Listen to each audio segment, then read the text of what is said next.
I'm very pleased to have possibility to speak about Subotica. Subotica in Croatian and Serbian language, and then Sobotko in Hungarian, here in front of you in such a nice auditorium. I devoted my life to the research of architecture and urban planning in Subotica because I think, although small, it's exceptional town.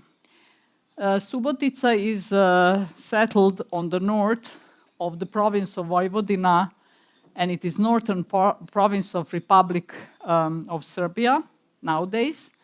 But in the past, it belonged to Hungarian kingdom, and it was firstly mentioned in 1391. In 1470, it was built a small fortress as a part of a line to defend from the Turks. But we know the Turks came to the walls of Vienna, so Subotica was under the rule of Turks for about 150 years. When the Turks were defeated in 1697, they start to withdraw. So more or less the territory around Subotica and the city was, town settlement was deserted. People in the outskirts lived in such houses like this one. So it was digged in the earth, only the roof were above because this is how they were hiding from the Turks. And to understand better how it looked like, so the whole Hungarian plain looks like this. It's a flat land, grassland, and wetland near the waters, near the rivers, streams, and so on. Of course, it's really difficult to defend this territory from the Turks and from the others. So the Habsburgs had to invite people to settle in this territory. At the beginning of the 18th century, there was about 900 people in the settlement.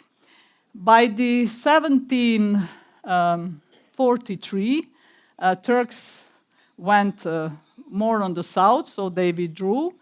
And then it was established the market town, St. Maria. So Subotica was called St. Maria at that time. And here we can see the territory of this town. Here is the settlement, and it got a huge territory around.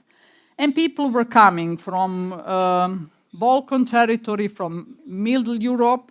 There was no forests. Here we can see beginning of planting of the forests around the town, so they had to manage somehow to live in this deserted land. Oh, sorry. They struggled to become a free royal town, so it happens in 1779, and this is the first handwritten map made when Subotica became a free royal town, but under the name of Maria Teresa, who gave this status to the town, and the name of the town was Maria Teresiopolis. Here on the map, you can see the streams going through the middle of the territory of the town. There is a wetland, some lakes on the territory of the town, and people settled on the hills on the east and west of this stream. So Serbs were living here, Hungarians here, and Croat people were living here. But also later on some Germans came, Slovak, Czech, Romanians, Sinsar, Greeks, and many other people. So it's really a mixture of many nationalities, but 2/3 of the people were Croat people.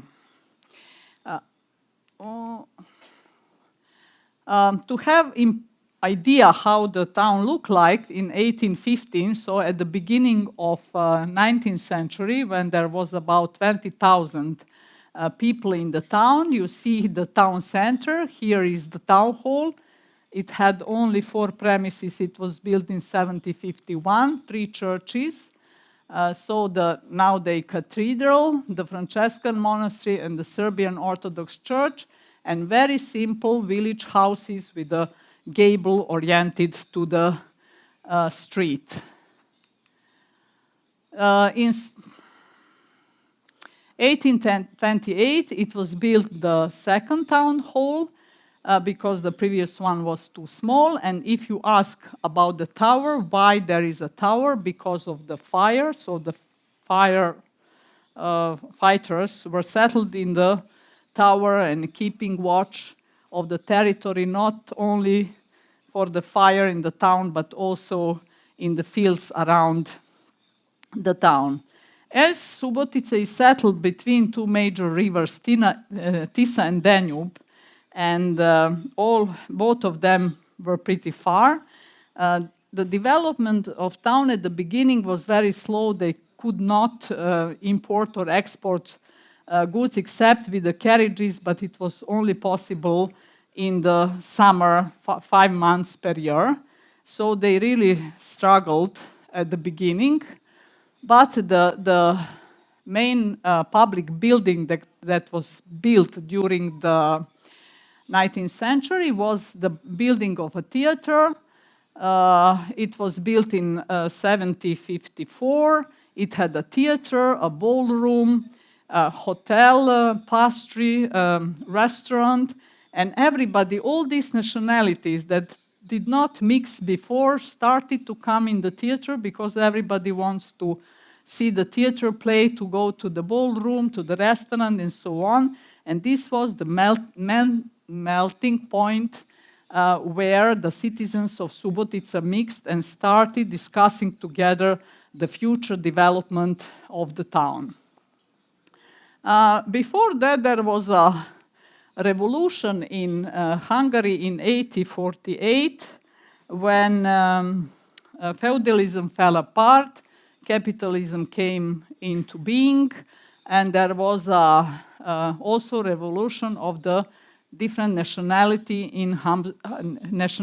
in Habsburg monarchy, like Croats, Serbs, Hungarians, Italians, and other nationalities wanted more cultural independence and other independencies. Of course, royal court in Austria, in Vienna, used Serbs and Croats to fight against Hungarians, and when Hungarians were beaten, then the town lost his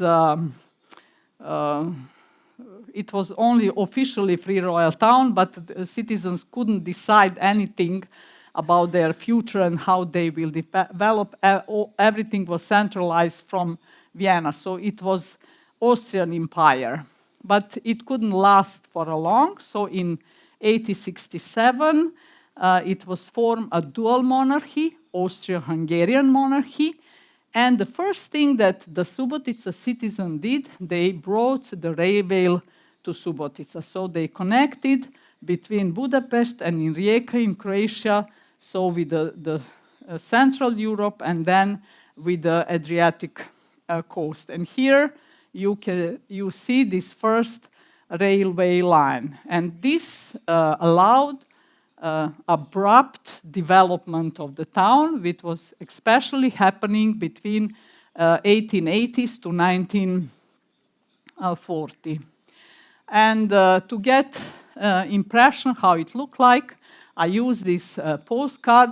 So pretty much the town center that exists today in Subotica and which is under protection was built. And most of these buildings you can see here are existing today. I was a part of history of architecture. I was specifically researching the Art Nouveau architecture, and I made the list or the drawing of all the houses on the town territory. The violet dots represents the multi-story houses, 2- and 3-story houses designed in the Art Nouveau architecture, and then you see the yellow dots. These are ground floor houses. Of course, there were more, but there was heavy bombing during the Second World War and also during the communist period. a lot of facades were peeled off of the decoration and modernized. So this is the list of remaining Art Nouveau buildings. Of course, I cannot speak about all of them, but I will show you the best examples, so the most beautiful Art Nouveau architecture in Subotica. And we will start with this architect, Eden Lechner, Hungarian architect. He studied in Berlin, Budapest. He was friend and worked together with Gyula Partos. His wife died very soon after they got married. He was devastated. He went to Paris. He worked on redesign, rebuilding of French castles. Then later on went to London, came back to Budapest and started designing in Budapest. And he was very important architect for this region, for Hungary, at the turn of the century, because his work has no similarity, formal similarity to any other architecture. So he was exceptional personality, almost like Gaudi. In 1893, he designed this house. We cannot say yet it's Art Nouveau. You see that the house looks like, very much looks like French castles or castle architecture. But it was Eden Lechner in Subotica together with Gyula Partos. They get to know some architects who worked in Subotica. They influenced them. And let us see what happened later. In 1896, Eden Lechner was seeking for Hungarian language of forms. He designed this Museum of Applied Arts in 1896. It was when it was 1,000 years of Hungarians in Hungarian plain celebration. And here we can see a lot of Art Nouveau details. So the roof details, details on the facade when he was using the decorative folklore, art and architecture, Hungarian architecture as inspiration for designing new building. And also he used a lot of decorative ceramics, so mostly the decorative elements on the facade are ceramic. Thanks to Zsolnay factory, Eden Lechner thought that there is no stone and no wood in Hungary as a building material, so the architects there should make things from clay and mud, like the house at the beginning. So with the help of Zsolnay factory, who were able to manufacture ceramic elements that can withstand temperatures from -30 to +40. And this, thanks to that, we got a lot of beautiful buildings designed with these elements.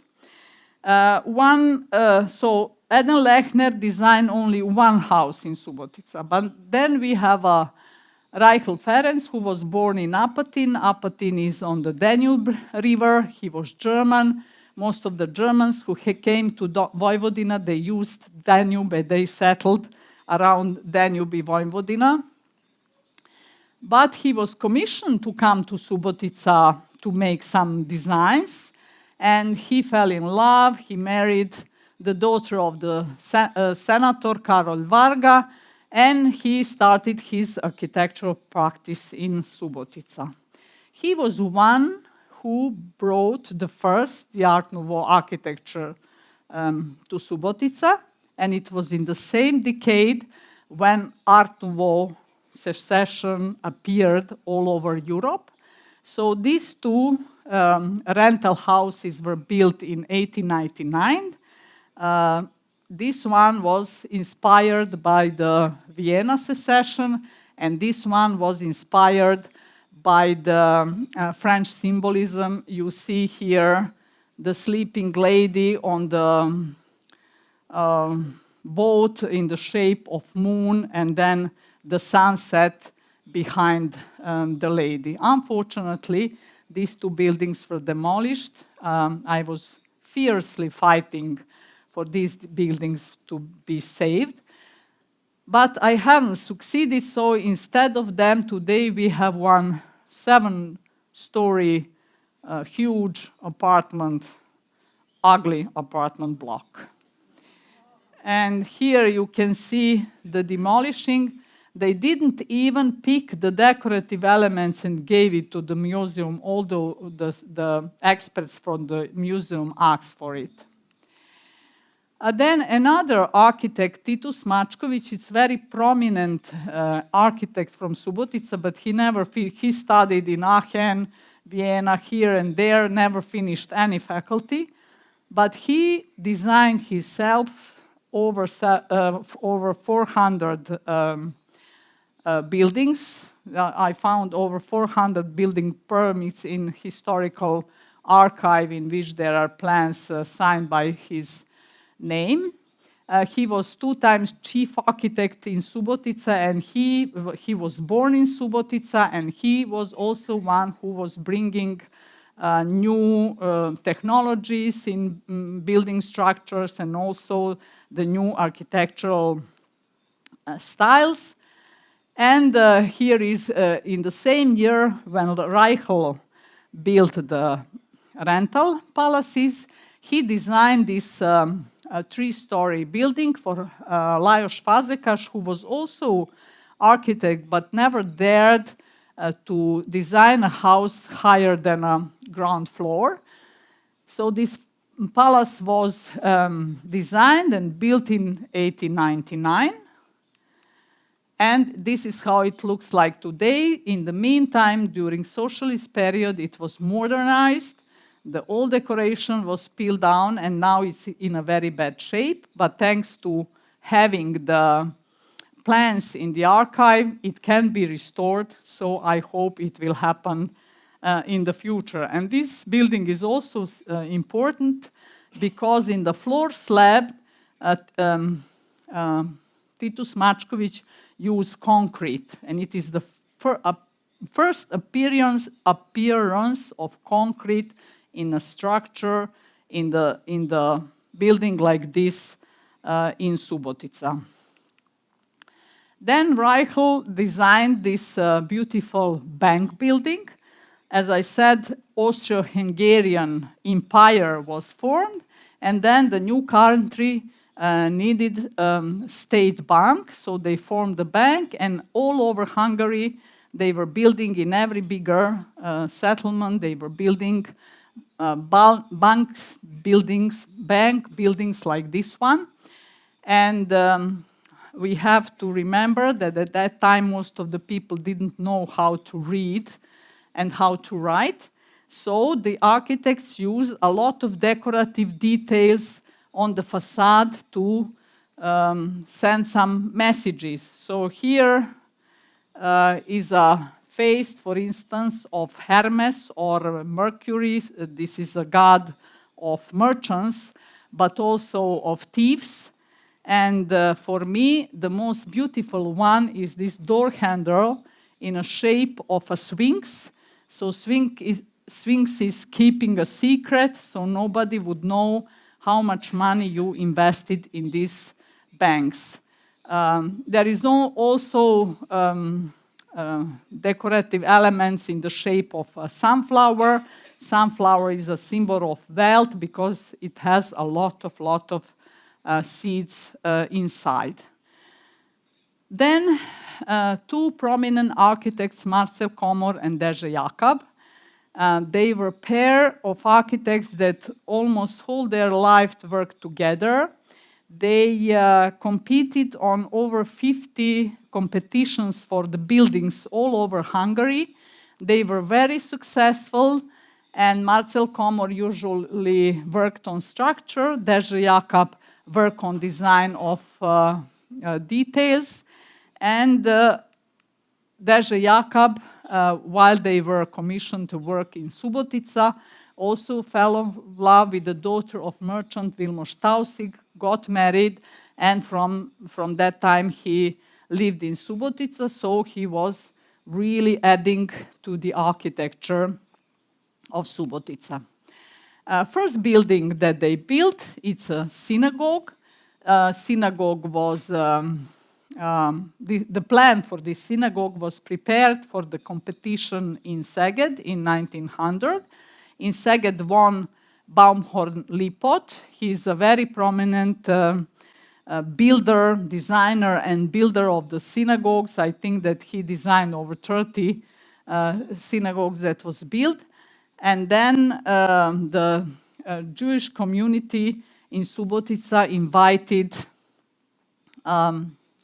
Marcel Komor and Deže Jakab with their design to make it in Subotica. So the building was built in 1902. They needed only 1 year to accomplish that task. And the way how they collect the money is that each Jew pay for the seat where they will sit during the masses. So we got a really beautiful synagogue that is very rare. There is no other Hungarian secession synagogue in Subotica. It was a lot of decorative elements made from Zsolnai ceramic. Terracotta was used for the facade. Here you can see those terracotta elements. And then also Zsolnai tiles for the decoration of a roof. And the synagogue was in a very bad shape because the whole Jewish community were taken to the concentration camps during the Second World War. When they came back after the war, there was only maybe 200 people. They didn't have enough mean to maintain the building, so the building was falling apart.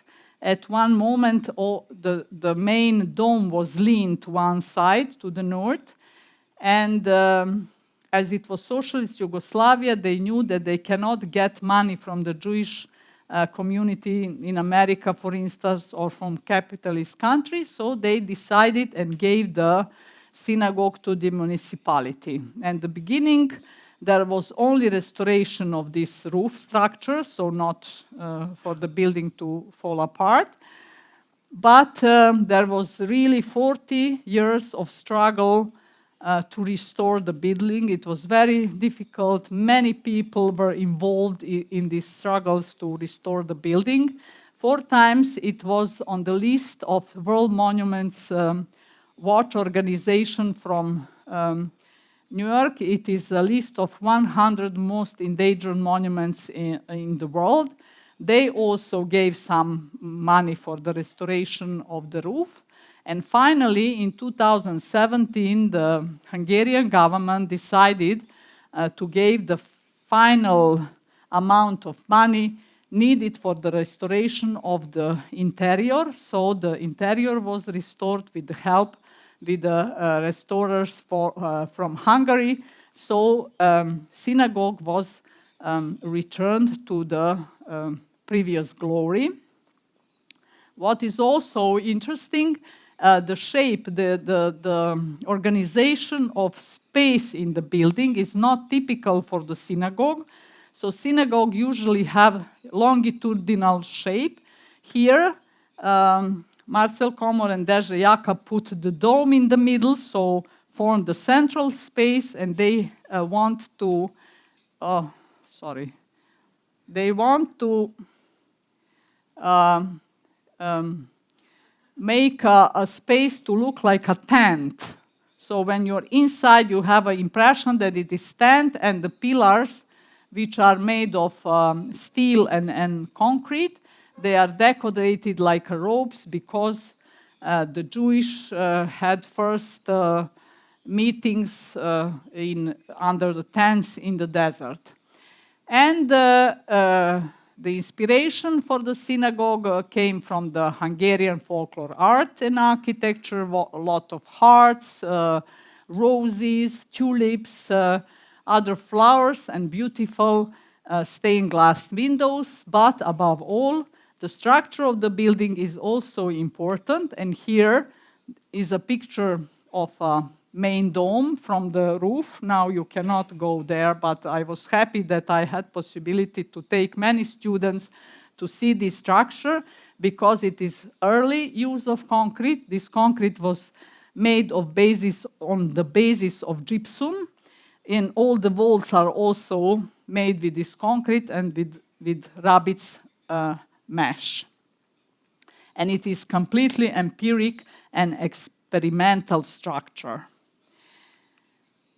And just to make a short explanation about this very fast and interesting development of the town and why I think we have pearls in the middle of nowhere, because you have seen in the beginning it was only flat land and wetland.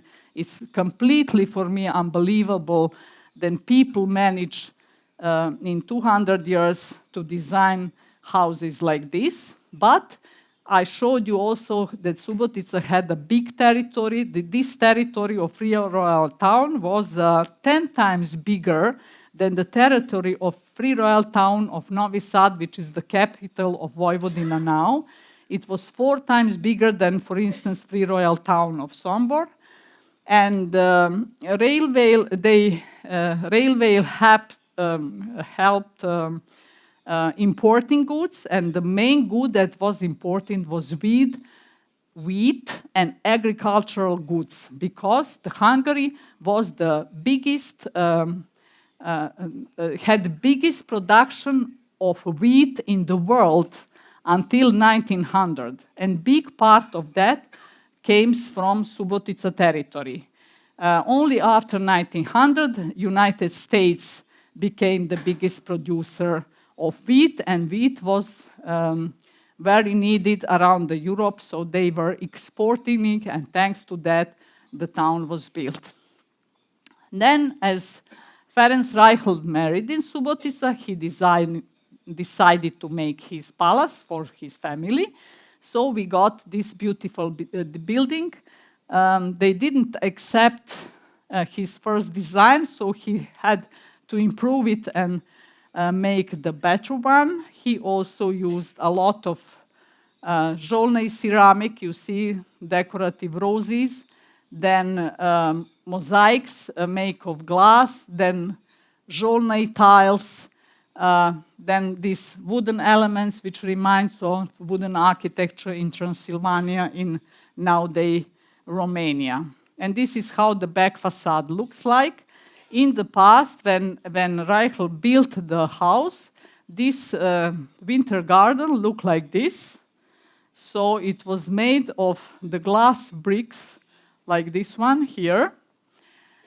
But by the 1960s, the building was in a very bad shape. So when they made the restoration, they decided just to throw it away, all these glass bricks and all the structure. And in the latest restoration in 2011, so they made the winter garden to look like this. And it's, for me, for this building, it is a great loss. And here you can see the daughter of Reichelt Ferenc on the window. It's interesting, in each postcard at that time about our Reichelt Palace, you will see him on the window or his daughter. So some of the family members were on the windows. But he bankrupt in 1908, so he lived in this house only 3.5 years. Then they moved to Szeged, and they designed some very beautiful buildings in Szeged also. His old possessions were taken by the bank and sold on the auction together with a beautiful pieces of furniture and art of work which was collected in the interior of his house. He really carefully designs also the rooms in his house. And now it's a gallery of contemporary art in the building, and I hope it will help this building to be saved for the future. Next to Reichel Palace, he built this rental palace, also built in 1904, also with decorative elements of Hungarian folklore art and architecture. And this is the staircase inside the building. It looks like ceramic, but it is not. It's made from wood. I knocked it. Then Ferenc Reichel made an excursion to different styles. He designed for a Serbian family this house that he wants it to remind or to invent something which we can call Serbian national style. It has some Neo-Byzantine details in architecture, but it has also Neo-Gothic details, but it's very rare example of searching for Serbian national architecture at that time in Subotica. Titus Mačković made a building in the Minhen Jugendstil. It is a Hotel Golden Lamb that belonged to the German family, Lichtnecker, so they wanted it to be German. And the redesign, hotel was built in 1856, but the redesign was made in 1904. And unfortunately, in socialist period, the whole building was demolished. Only the facade was rebuilt, and inside was made completely a new building for the socialist army. Now building is deserted, devastated, and it's really a pity that they destroy such beautiful buildings for some 20 years. I think that army only 20 years remained inside of it. Then two other architects from Budapest, Laszlo Vago and Laszlo József, they studied in Technical University. I forgot to tell for the Marcel Komor and Deže Jakab that they were Jews. They changed the names to become, and they got the Hungarian names. And Vago Laszlo, his name was Weinberger Laszlo, so he changed the name in Vago Laszlo. But many Jews felt themselves Hungarians. They changed the name, but they didn't help. It didn't help during the Second World War. Anyway, these two brothers work together in Subotica. They were influenced by Eden Lechner and Otto Wagner, so they brought the Vienna secession and Darmstadt secession to Subotica, and this is one of their building built there. Now it's museum in this building, but originally it was rental palace of Mikša Demeter, who was a doctor. And I wanted to show you these birds. So this is the signature of two architects. So if any of you go to Budapest and see such birds on the balcony of some building in Budapest, you will be able to know that the house was designed by these two architects. And here are also some other decorative elements which come from this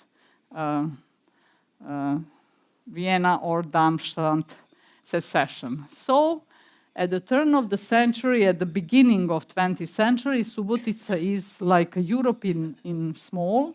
I haven't showing you Neo-Renaissance, Neo-Baroque, Neo-Gothic architecture, but we have it all. And it was all influences from all over the Europe.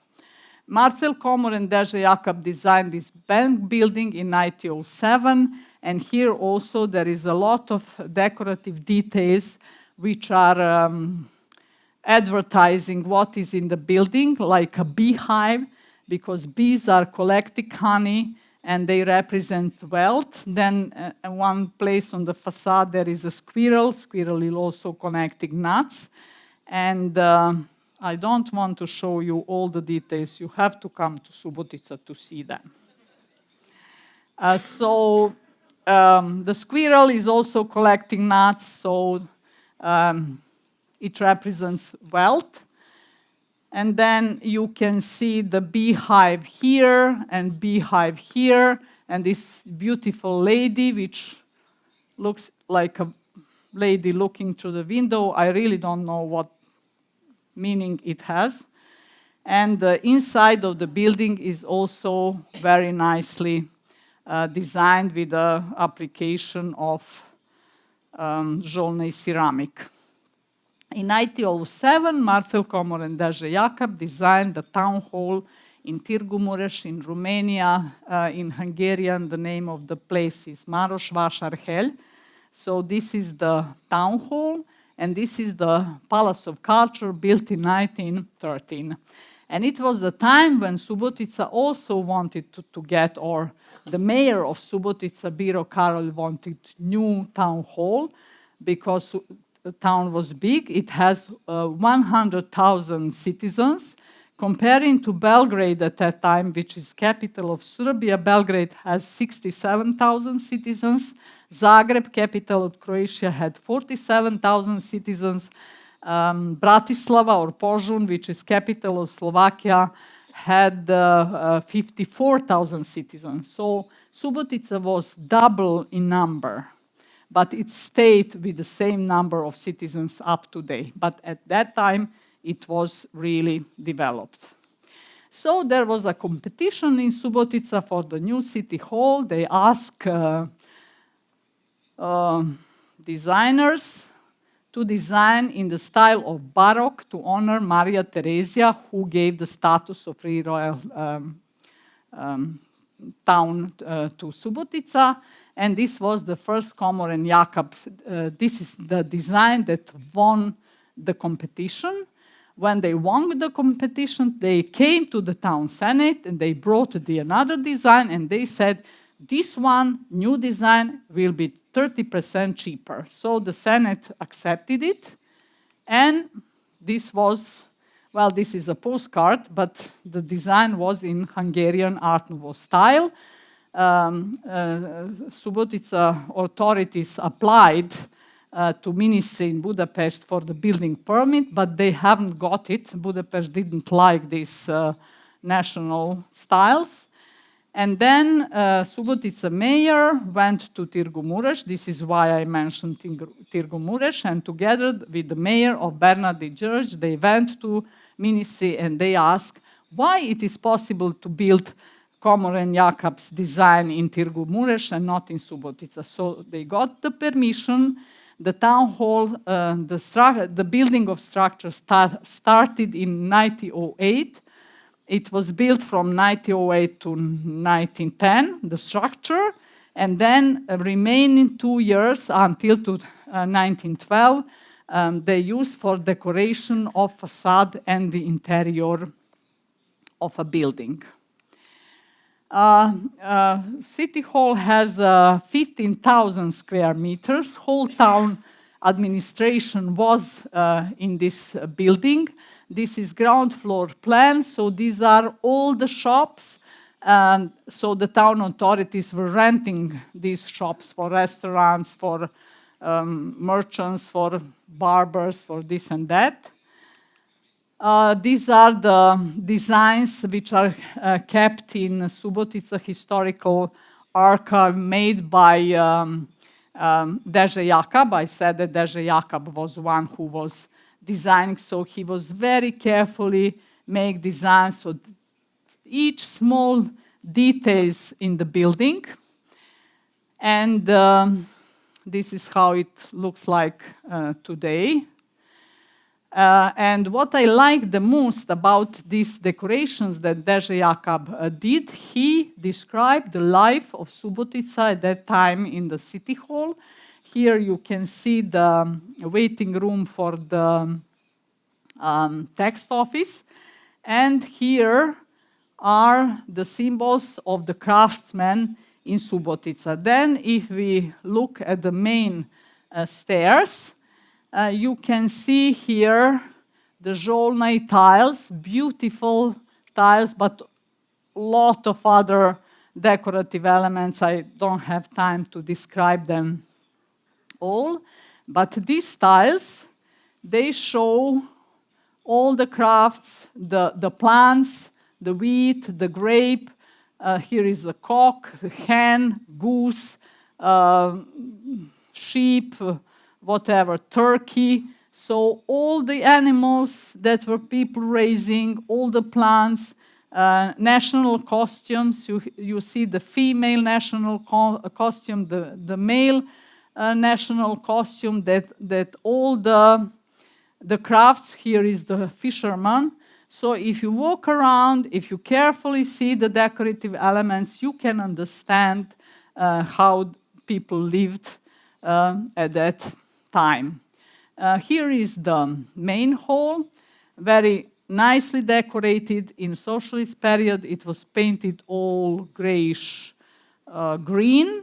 They took out the stained glass windows, and they moved in. The town authority moved to another building, but thankfully in 1991, when it was 600 years of first mention of Subotica, the main assembly hall was restored. The town authorities came back in the building, and today there is an assembly meeting, weddings, concert, and so on.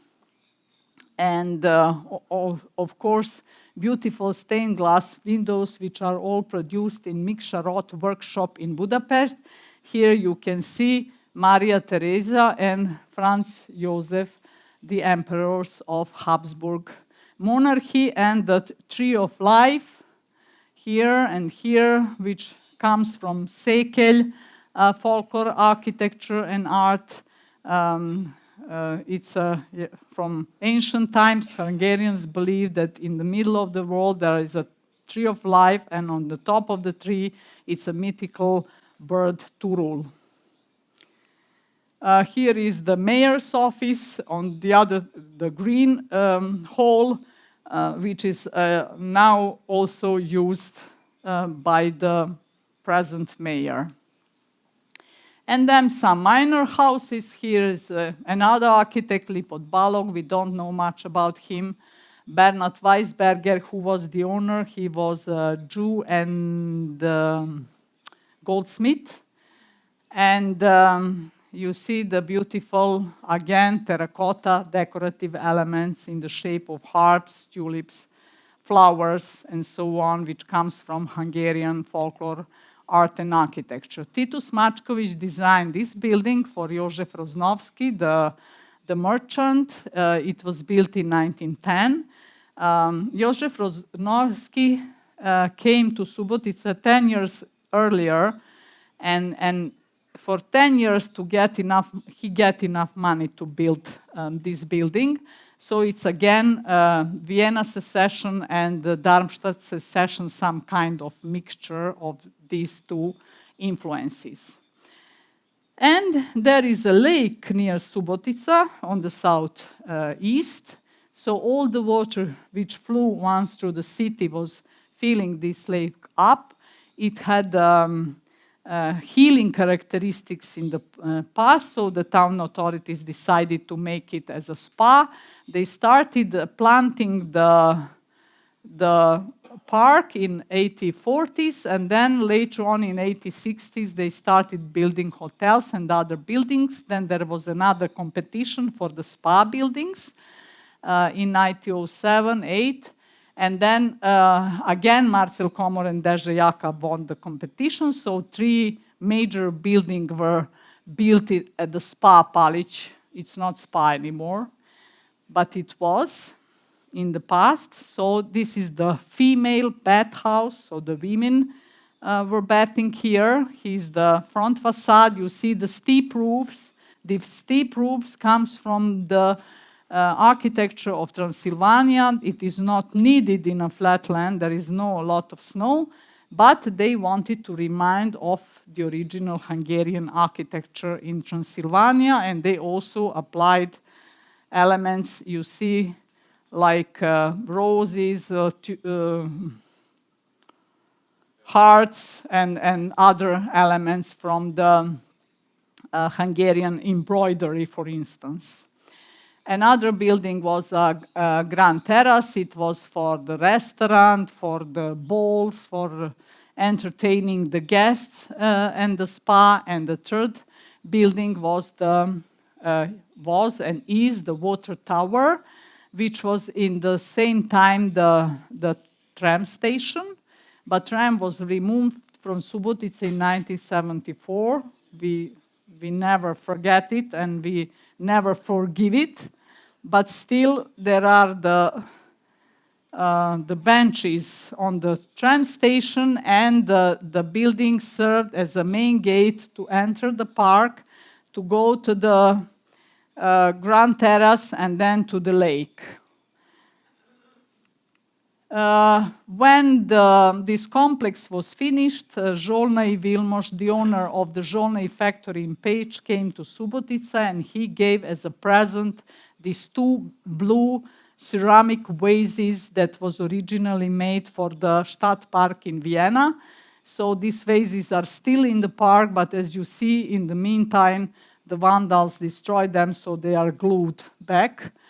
But in Vienna, all the vases were destroyed, and in 2003, the Zsolnai factory made the new vases for Stadtpark in Vienna, so it is possible that one day we will order new one and place them in the town center. Then the town authorities decided to build a rental palace. They had enough money in the town budget, so they decided to spend this money to the rental palace to get the more money from it. There was again the competition, and then completely unknown young architect Vladas Pál won the competition. He designed this wonderful Vienna Secession building with beautiful decorative elements inspired by Vienna Secession architecture. In the main entrance, there is on both sides two heads, lion heads, which are actually a fountain. So they have on both sides fountains that water were leaking while people are entering inside. And these beautiful medallions are here. When you look up, you can see them. And I like this detail the most. You see the golden tiles on the back, which very much remind of Gustav Klimt pictures, paintings. And this mother represents the mother town who take care of its citizens. And it was really like that at that time. And at the end, I wanted to show you this interior, which was made in 1987. I knew Karol Gyömber. He was my colleague. We worked together in the office. And this is Café Papillon. He really liked French and Belgian Art Nouveau, so he was always making drawings in this style. So he was really happy when he was commissioned by the owner of this cafe to make this design. So they first started with this small window, then make the bigger one, then they design this part, and then the four butterflies on the ceiling. And this was all carved by two 70-year-old men from Senta who learned from the original masters of Art Nouveau crafts. So it's not Art Nouveau, it's a post-Art Nouveau, and I don't know how to call it, but it is perfect work. Unfortunately demolished in 2013. And here you can see the closing party. So some of people here, for instance, are sitting here together with you. We made this tea party. We wanted to save the interior of this space, and the owner is here, but he's in dark. He was our friend. it was when electricity was already cut off, but when the interior was finally demolished and the owner died, unfortunately, 2 months later, he was really, really shocked and unhappy about this happened, but it's a long story. I can make another lecture about it. I will not do that. So for the end, this is the final slide to get impression of nowadays Subotica, and to invite all of you to come and to see, because my pictures cannot show really how beautiful this Art Nouveau architecture is. So thank you very much.